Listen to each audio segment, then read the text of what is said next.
Hey hello, bonjour à tous, bienvenue sur la chaîne YouTube de Temps Mort Productions. C'est un vrai plaisir de vous retrouver pour une nouvelle vidéo. Vous l'avez peut-être vu sur les réseaux sociaux ou encore sur la vignette de cette vidéo. Vous allez découvrir aujourd'hui un nouveau format sur votre chaîne YouTube, le format de l'entretien. Je vous explique, nous allons passer une petite demi-heure aujourd'hui avec Desi Angelova, responsable du centre de formation de l'USO Mondeville. Mondeville est un club de basket féminin qui était encore dans l'élite du basket français jusqu'à la saison 2018-2019, date de leur descente en Ligue féminine 2. Dans le basket français, lorsque l'on descend en Ligue féminine 2, on perd l'agrément de son centre de formation, sauf que Mondeville est un des meilleurs centres de formation de basket français féminin, avec de nombreux titres de champion de France cadette ou encore de Coupe de France remportée, et même de joueuses qui ont goûté à l'équipe de France jeune, mais encore senior, en étant passées par la formation normande. Pourquoi aujourd'hui discuter avec Desi Angelova? Mais tout simplement parce que le club de l'USO Mondeville a lancé un petit peu un match pour l'égalité, pas que pour l'USO Mondeville, mais tout simplement pour l'égalité entre les hommes et les femmes dans le basket français, car chez les garçons, on peut être un club de Pro B, soit de deuxième division, et avoir un centre de formation agréé, ce qui n'est pas le cas pour le basket féminin, alors que des clubs font l'effort de travailler. Voilà un petit peu tout ce que vous allez pouvoir découvrir dans cette vidéo. Desi Angelova va bien mieux l'expliquer que moi, et vous allez pouvoir voir ça dans quelques instants. Si vous êtes nouveau, que vous découvrez la chaîne YouTube de Temps Mort Productions, je vous souhaite bien évidemment la bienvenue. On a une chaîne YouTube qui parle uniquement de basket français, féminin comme masculin. D'ailleurs, n'hésitez pas à vous abonner juste en bas. Mais je vous souhaite de passer une très bonne vidéo. Je vous souhaite de profiter un petit peu de cet entretien. On se retrouvera à la fin de cette interview pour débriefer un peu ça et justement qu'on parle un petit peu de ce match pour l'égalité et de ce qu'il faut aller suivre sur les réseaux sociaux pour aider l'USO Mondeville dans ce combat. Allez, générique et on regarde ça.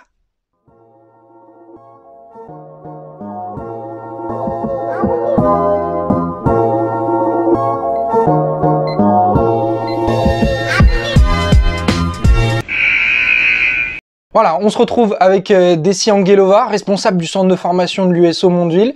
Desi, bonjour.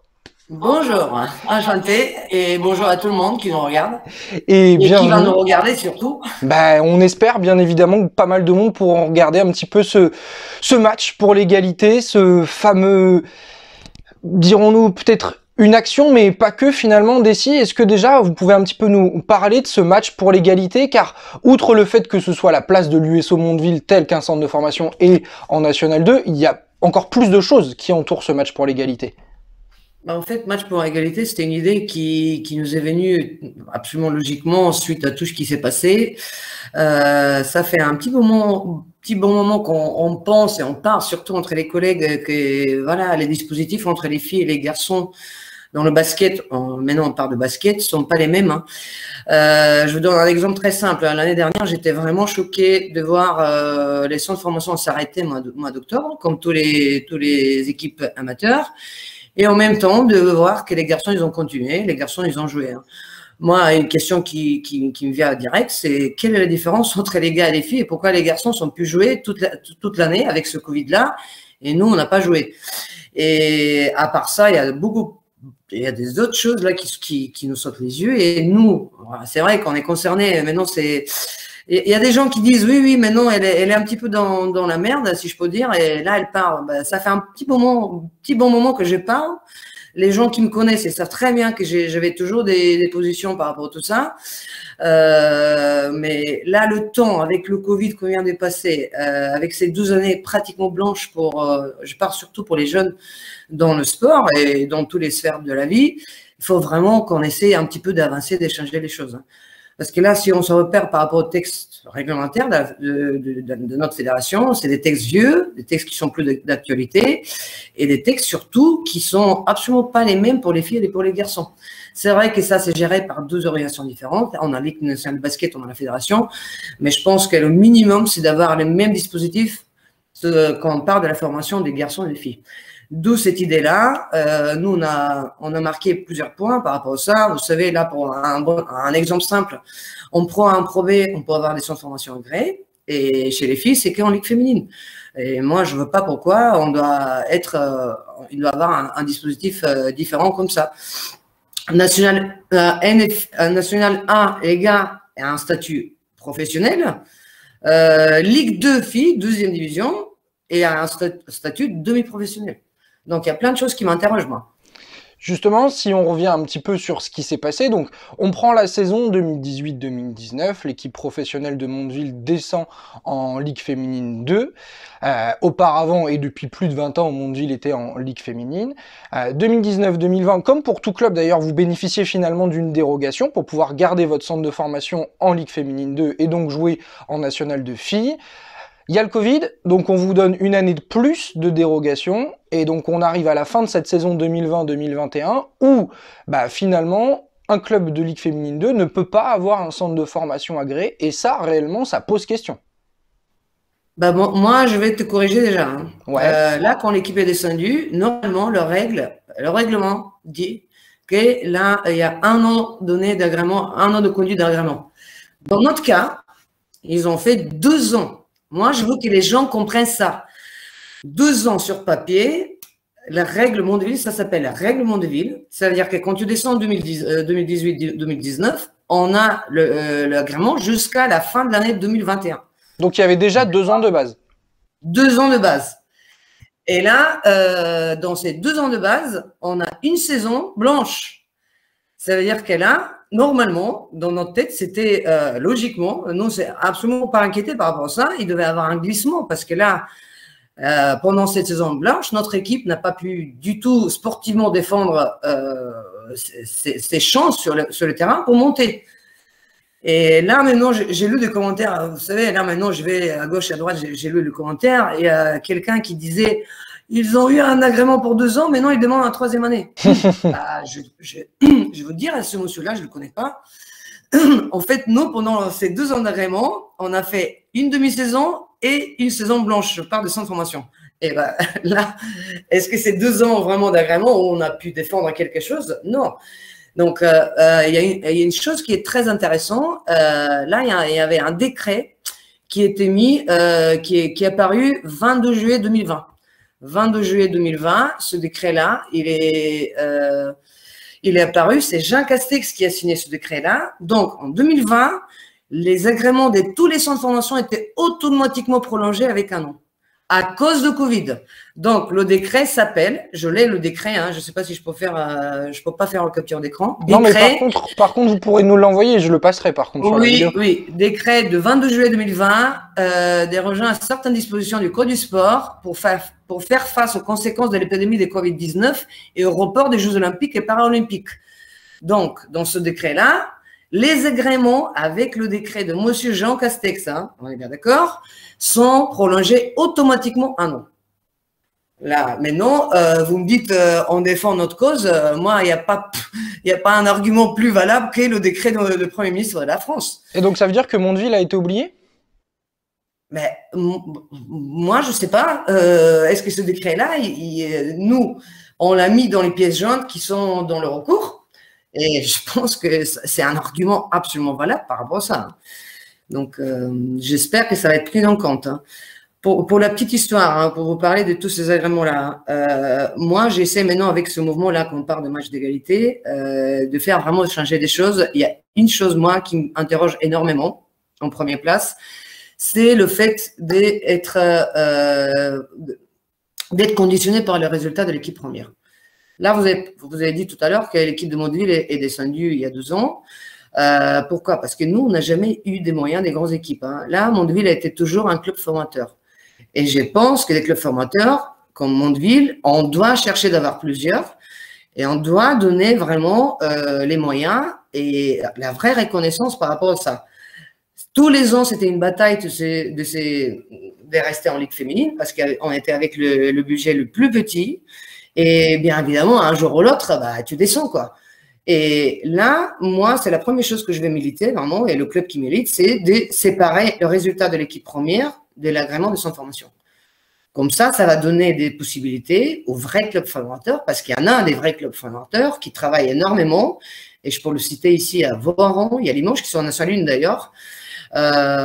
Angers, ils ont eu vraiment du mal pendant 3 ans, maintenant, heureusement, ils montent, donc ils vont retrouver leur agrément. Il y a aussi Toulouse depuis des années, il y a plein des autres équipes, je vais pas rater personne, hein. Mais là, on doit vraiment donner toutes les chances et toutes les cartes en main à tous ces clubs-là pour la formation. Donc, ça, c'est la première chose. Hein. La deuxième chose, c'est d'avoir vraiment la possibilité de déposer vraiment un dossier pour l'agrément qui n'a rien à voir avec, encore une fois, cette équipe première et qui est dû à plein des exigences.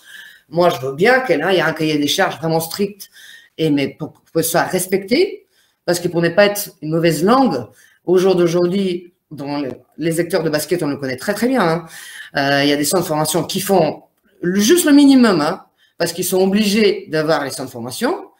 Et la qualité de ces centres de formation est loin par rapport au travail et tout ce qu'ils font si on compare avec centres d'entraînement. Mmh.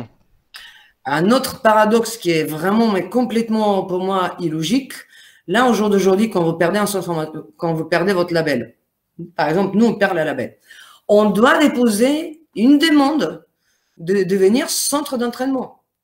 Pour moi, ça doit changer. Un centre de formation agréé, s'il perd l'agrément, doit automatiquement obtenir le label centre d'entraînement, parce que ça veut dire quoi? Maintenant, si on pose le dossier pendant un an, on n'aura aucun statut. On va poser une demande des centres d'entraînement, et dans notre cas, c'est très marrant parce qu'on a la visite du centre pour l'agrément du centre a passé le mois de février. Ça a été approuvé sur tous les points, sauf sur l'équipe première. Maintenant, on doit refaire une autre demande. C'est la même commission qui va passer, qu'ils ont déjà vu que nous, on répond à tous les critères. Et si cette demande est approuvée, on aura le centre d'entraînement au bout de la saison 2021-2022. Et si l'équipe monte de Ligue féminine, on va refaire une demande pour l'agrément et la décision va être donnée à la fin de la saison 2022-2023. Ça veut dire que si aujourd'hui, un club perd l'agrément, il peut le retrouver dans le meilleur des cas 2 ans après. Ça aussi, c'est quelque chose qui doit être changé parce que moi, toutes ces choses-là, j'arrive vraiment pas à comprendre. Donc ça veut dire que là, dans tous les cas, si jamais Mondeville venait à ne pas récupérer son agrément de centre de formation, ou en tout cas avoir une dérogation, là, pour la rentrée, Mondeville n'a plus rien sur ses équipes jeunes. Rien du tout. On est tel un club amateur. Un club amateur. On est un club amateur qui éventuellement pourrait espérer d'avoir un centre d'entraînement à la fin de l'année. Bon, on va l'avoir, hein, logiquement. Et qui, éventuellement, si l'équipe monte d'ici 2 ans, pour avoir l'agrément. Voilà. Dessy, vous parliez justement de recours. Est-ce que vous pouvez un petit peu nous expliquer quel recours l'USO Mondeville a fait, peut-être quels vont être les délais si jamais vous les connaissez, etc., etc. Voilà, donc il faut bien préciser qu'il y a 2 dossiers complètement différents. Donc là, on a déposé un recours pour l'agrément, mais avant ce recours-là, on a déposé un autre pour notre demande de dérogation pour jouer à NF2. Donc, je commence par ces derniers points. En fait, cette refus de jouer à un F2 est complètement lié par rapport à l'agrément, mais ça a été annoncé beaucoup plus tôt qu'on a reçu la demande officielle, la réponse officielle pour l'agrément. Nous, on n'était pas du tout inquiètes. Et moi, fin mars, quand ils ont commencé de proposer aux équipes, toutes les équipes de déposer des dossiers pour monter dans les échelons supérieurs, moi, j'ai dit à mes dirigeants, bah, on y va, on va demander une demande de monter un F1. Hein, parce que nous, on peut prétendre de monter un F1 et je pense que sur le dossier, on peut être entre les premières. On fait une demande auprès de la Fédé. Il nous dit, de toute façon, vous ne pouvez pas faire des demandes pareilles parce que vous êtes un centre de formation. Et à un moment, je commence à voir qu'il y a plein des équipes qui montent et qui reçoivent l'invitation pour jouer à un NF2, et je commence à m'inquiéter, mais je dis, mais ça fait beaucoup. Et j'ai dit, bah là, on va quand même appeler la Fédé pour savoir si notre place à NF2 va être gardée. Donc, on demande à la Fédé, ils nous disent, bah, de toute façon, vous, vu que vous allez perdre l'agrément au futur, parce qu'il n'y avait pas d'annonce officielle, vous allez être retrogradé en National 3. Donc, on a tombé des très hauts. On a redemandé des explications et on a reçu une lettre officielle comme quoi notre équipe va être rétrogradée en NF3 parce qu'on va perdre l'agrément et on est considéré comme une équipe fédérale. Donc, au moment qu'on nous dit qu'on est considéré comme une équipe fédérale, on me dit, bah, OK, est-ce qu'on pourra faire une demande de jouer à NF2 si on est une équipe fédérale? Mais non. Il nous a dit non, c'est trop tard, mais non, la procédure, elle est close. Donc, vous comprenez que quand même, tout logiquement, les explications sont quand même assez faibles et il manque vraiment une logique sportive surtout. Donc moi, quand j'ai réfléchi par rapport à ce dossier-là, je pense qu'il manquait vraiment de la volonté de la part de la fédération de nous donner ces dérogations-là. Parce qu'il faut rappeler aussi que quand une équipe de centre de formation qui perd l'agrément doit descendre en SL3, ça c'est le texte, hein, j'ai rien contre le texte, ça c'est fait pour qu'on libère une place dans un premier temps pour le centre de formation et l'équipe qui monte avec son équipe en Ligue féminine. Dans notre cas, c'est l'Angers, c'est l'équipe d'Angers, qui sont déjà en F2. Ça veut dire, on ne prend pas la place de personne, parce que là, Angers est déjà en F2. Deux, on est dans une année post-Covid avec plein des équipes qui ne veulent pas repartir en F2, avec plein des places libérées. Donc, la bonne volonté disait que, ils vont dire, écoutez, Mondeville est le premier en classement à l'arrêt de championnat, l'équipe Angers est déjà en F2, mais bien sûr, logiquement, on va autoriser l'équipe de Mondeville de rester en F2. S'ils avaient voulu faire l'effort, en tout cas, il y avait une place pour Mondeville, quoi. Il y avait largement une place parce que moi, aujourd'hui, encore, je suis revenu un petit peu sur les échanges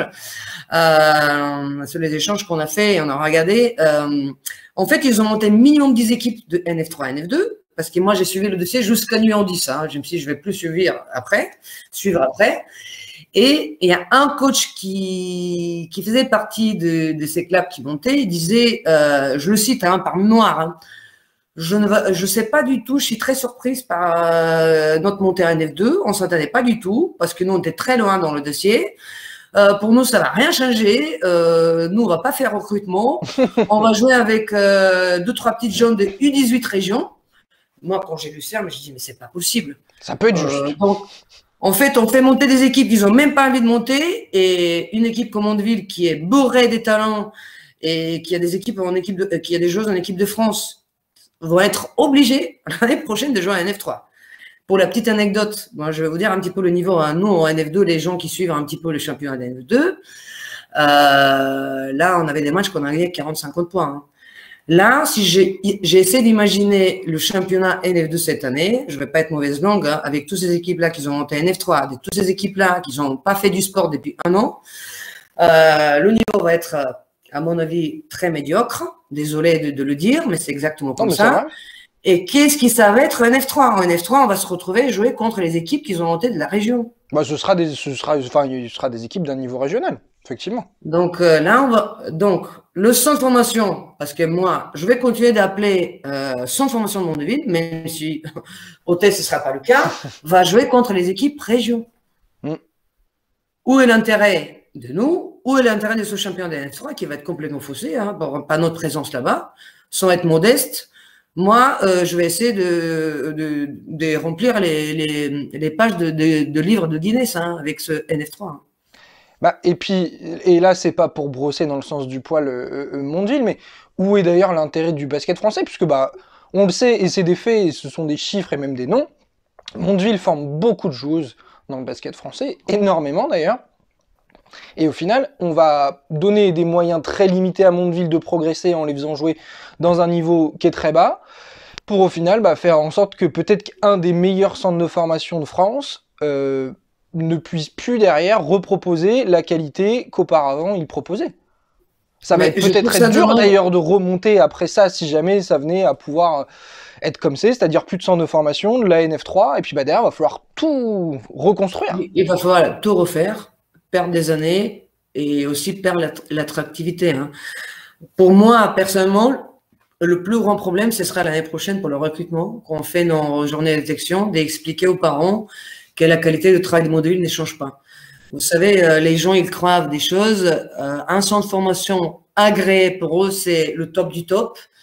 Les centres d'entraînement passent toujours aux dernières places. Et ça, je trouve vraiment dommage. Hein. Parce que moi, en toute honnêteté, si je dois faire un classement des centres de formation, je ne vais pas le faire. Hein. Je ne vais pas être absolument agressif envers personne. Mais il y a des centres d'entraînement qui sont très haut classés dans mon classement, moi, hein, par rapport à la qualité du travail. Et là, avec cette NF3, nous, on va jouer le championnat. Si on doit le jouer, on va jouer vraiment à fond pour monter. Mais l'intérêt pour ces gamines-là, qu'ils ont déjà été pénalisées par 2 ans de Covid, hein, c'est des gamines qui n'ont pratiquement rien fait pendant 2 ans. C'est-à-dire que moi, une joueuse qui est née 2004, par exemple, Là, elle va sortir de son formation avec 2 années vides et une 3e année National 3. Donc, sa formation, elle est complètement faussée et perdue pour ces 3 ans. Je trouve ça dommage. Donc, je reviens sur le deuxième dossier qui est beaucoup plus important pour nous, bien sûr. C'est le dossier des Raymond. Nous, on a reçu la réponse officielle via la rectrice de l'académie régionale, parce que c'est quand même un agrément qui est délivré par le ministère de la Jeunesse et du Sport. Et là, maintenant, il y a un recours gracieux qui est fait auprès de cette rectrice-là de l'académie, avec plein des arguments, beaucoup des arguments juridiques, un avocat qui s'est chargé bien évidemment de l'affaire, et moi je pense que là, les arguments sont vraiment du poids, et nous, on est très confiants par rapport à ces 2 recours. Hein. Le premier recours pour NF2 est parti au comité olympique. Donc, il va y avoir une procédure de réconciliation dans un premier temps, et si cette procédure n'aboutit pas, là, ce dossier-là va partir au tribunal administratif, et pour le agrément, c'est dans un premier temps le recours gracieux auprès de la rectrice. Donc, on est en attente. Malheureusement, on ne sait pas quand est-ce qu'on va avoir la réponse, et voilà, on attend parce que le championnat arrive. Mais on est très confiant par rapport à tout ça. Donc, ça veut dire que d'une certaine manière, la rentrée va se passer. Tout du moins, si je ne me trompe pas, vous reprenez l'entraînement dans les prochains jours, c'est ça? C'est mercredi qu'on reprend. D'accord. Donc, ça veut dire que vous allez reprendre sans vraiment savoir de quoi sera fait finalement la rentrée sportive pour l'équipe, peut-être de National 2, peut-être de National 3, et même pour le centre de formation complet. Nous, on reprend. Moi, je reprends avec toute la motivation du monde. Au contraire, je pense que j'étais un petit peu plus motivé que dans les années précédentes. Là, on a quand même le championnat U18, hein, où on a plein de choses encore à viser, parce que là, comme tous les ans, on va viser tout. On va viser la Coupe de France et le championnat de France, parce qu'on est une équipe assez forte. Et moi, j'attends juste d'avoir la décision. J'ai vraiment confiance. Et je lui dis haut et fort, hein, parce que moi, quand il y a 2 ans, il nous a donné 2 ans d'agrément, qui était vraiment exceptionnel. Moi, c'est la fédération qui a fait ça. Hein. Et moi, j'ai dit que la fédération, ils ont pris une très bonne décision dans l'intérêt de la formation française. Et je sais qu'aujourd'hui, et je suis absolument confiante que cette décision-là, pour être prise encore, et pour être prise une bonne décision par rapport au futur de cette formation française, parce que là, on ne parle pas que de Mondeville. Hein. Moi, je ne veux surtout pas qu'un jour, une équipe comme notre, un centre comme notre, se retrouve dans la même situation. C'est pour ça, cette idée-là de match d'égalité, je veux vraiment qu'à partir de maintenant, on parle que de l'intérêt de la formation française, on pense à ces intérêts-là et on prend des décisions. Je rappelle qu'en Ligue féminine, il y a des anciennes joueuses de haut niveau qui sont à la tête de cette Ligue féminine, donc la présidente de la Ligue féminine de basket, Carole Force. Yannick Stouvray, une des icônes de basket français, qui est dans la Ligue féminine de basket. Cathy Molin, une autre icône de basket, qui est dans la Ligue féminine de basket. Elles ont passé par cette filière de formation. Et moi, je pense que le raisonnement doit vraiment prendre dessus de tout ce qui est les textes réglementaires, etc. Il y a les Jeux Olympiques de Paris 24 qui arrivent en grand pas. Je reviens un petit peu sur la campagne d'été de l'équipe de France, parce que c'est important de parler aussi. Hein. Vous savez, en U18 France, il y avait Challenge qui était fait cette année. On avait 2 gamines qui ont été prises avec 1 an d'avance, et une des 2 est finie MVP du tournoi, Annelle Dita. En U19, en Coupe du Monde, malheureusement, l'équipe n'a pas fait la place que tout le monde a souhaité. Bien sûr. Mais on avait 3 filles dans cette équipe-là, entre autres Louise Bussard, qui était une des meilleures. En U16, bon, c'est pas notre gamine, mais on vient de la récupérer. On a Lina Fimbo qui a fini le challenge et qu'on vient de récupérer pendant l'été. On avait des gamines qui étaient en présélection, en 3-3, etc. Donc, vous voyez, on est vraiment très bien représentés dans toutes les équipes de France. Et moi, quand je pars par exemple, des gamines qui étaient en U18, l'année dernière, elles doivent être normalement dans cette équipe U18 France. Elles vont passer leur temps à jouer à NF3. Voilà, c'est ça. Si les choses ne changent pas. Justement, alors, vous avez, pour essayer un petit peu de faire parler de cette action et même de ce recours, lancé une page Facebook notamment, Match pour l'égalité. D'ailleurs, on vous encourage tous à aller vous abonner à cette page Facebook pour apporter le soutien, que ce soit à Dessy, à son staff et bien évidemment au centre de formation de Mondeville. Ça a plutôt bien fonctionné d'ailleurs cette petite page Facebook, puisque en l'espace de quelques jours, plus de 500 personnes se sont abonnées à la page, vous ont envoyé plein de messages, que ce soit peut-être des joueuses qui sont passées par le centre de formation, des proches, mais aussi des acteurs du basket un petit peu qui ont apporté leur soutien par cette page Facebook. Déjà, je veux vraiment rappeler le but de cette page-là. Hein. Là, ici, on ne parle pas que de Mondeville. Hein. Non. Là, on parle vraiment tous ensemble, parce que moi, je crois dans la force collective, tous ensemble de pouvoir éventuellement provoquer et faire des changements qui sont nécessaires pour la future de cette génération, que moi, je l'appelle au jour d'aujourd'hui génération Covid. Parce que là, ils ont souffert pendant 2 ans et ils méritent, tous ces gens-là, ils méritent vraiment une autre approche et des choses vraiment adaptées par rapport à elles. Moi, je veux qu'on parte d'un centre de formation, on ne fait pas la différence entre les centres de formation gars et les centres de formation filles. Quand je vois les garçons qui ont joué le trophée du futur, je rêve d'avoir un jour trophée du futur filles, d'avoir un championnat espoir filles, d'avoir une visibilité des filles en même que les garçons. Et ça, c'est le but de cette page-là. Hein. Pour vous dire sincèrement, on a eu plus de 20 000 interactions au niveau de page, plein de commentaires, plein du monde de basket. J'insiste vraiment les gens venir nous soutenir. J'insiste vraiment les gens de sensibiliser tout le monde par rapport à ça. Est-ce qu'on pourra arriver à quelque chose? Est-ce qu'on va réussir de changer quelque chose? J'en sais rien. Mais moi, je suis optimiste par nature et je pense qu'avec le soutien de tout le monde, avec le bon sens, avec la bienveillance, avec l'envie, on pourra vraiment avancer des choses. Donc, je rappelle, c'est pas pour Mondeville parce que j'ai lu des commentaires et c'est quand même, je suis contente parce que moi, j'ai vu que 2 commentaires qui sont pas dans notre sens, qui parlent, oui, Mondeville se plaint tout le temps, etc. Non, on se plaint pas. On veut vraiment avancer des choses. Donc, merci d'aller visiter cette page-là. Merci de nous soutenir et j'espère qu'ensemble, on va essayer de changer les choses.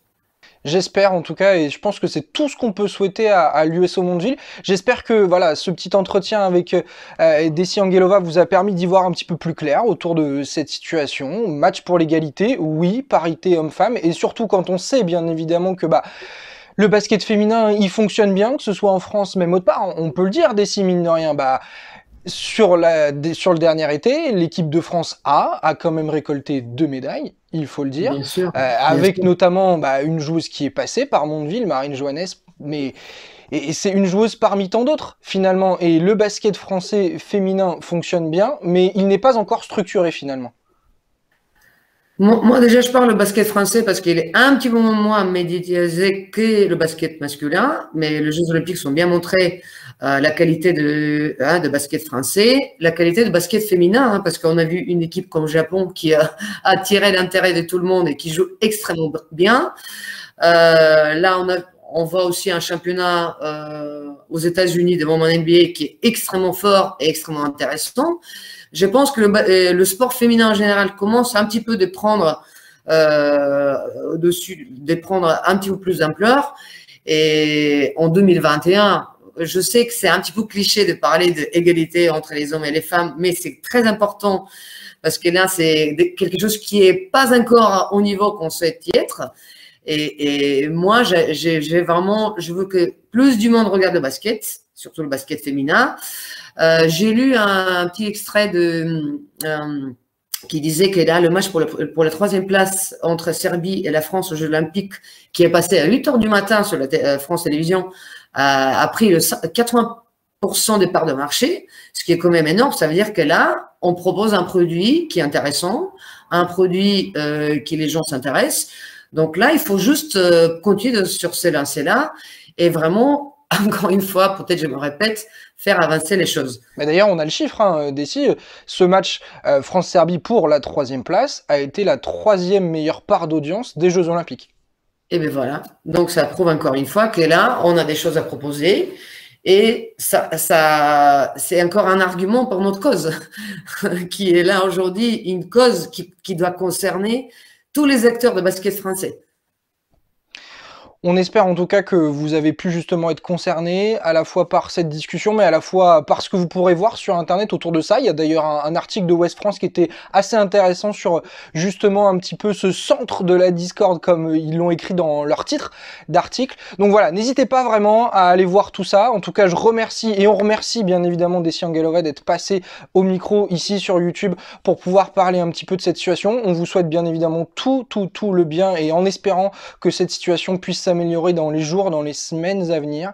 C'est tout ce qu'on peut vous souhaiter.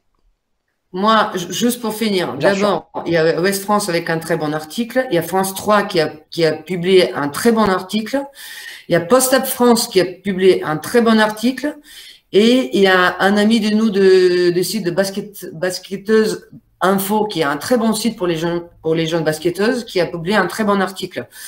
Et moi, je demande et je souhaite qu'il y ait plus du monde qui nous supporte. Vraiment, la cause est assez importante.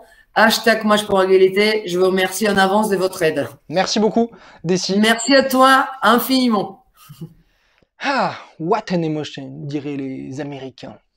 Voilà, cet entretien est terminé, j'espère qu'il vous a plu, j'espère que vous avez appris des choses, justement, peut-être que vous n'étiez pas forcément au courant de ce qui se passait ces dernières semaines dans le basket français, mais voilà, le basket féminin, que ce soit en France comme à l'étranger, est en plein développement, il fonctionne très bien, avec notamment la WNBA aux États-Unis, on a vu le basket japonais, pour ceux qui connaissent pas le basket asiatique, ça joue très bien, et en France, le basket féminin est un des sports collectifs tout simplement les plus pratiqués par les femmes dans notre pays. Donc voilà, s'il fallait un petit peu d'égalité, un petit peu de structuration aussi, cela pourrait passer par des causes comme celle de l'USO Mondeville. J'attends bien évidemment aussi vos avis un petit peu dans les commentaires. N'hésitez pas à lâcher un pouce bleu aussi si ce format vous a plu. Si ça vous a plu, j'en ferai d'autres avec d'autres acteurs du basket français. Mais pour moi, ce premier épisode était tout trouvé avec la présence aujourd'hui de Desi Angelova, que je remercie encore une fois de nous avoir livré ces mots pour parler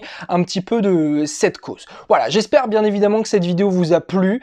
Si c'est le cas, n'hésitez pas à vous abonner, lâcher un petit pouce bleu en bas de la vidéo pour tout simplement apporter du soutien. Ça vous coûte pas grand chose, mais pour moi ça veut dire beaucoup, dirait une certaine chanteuse.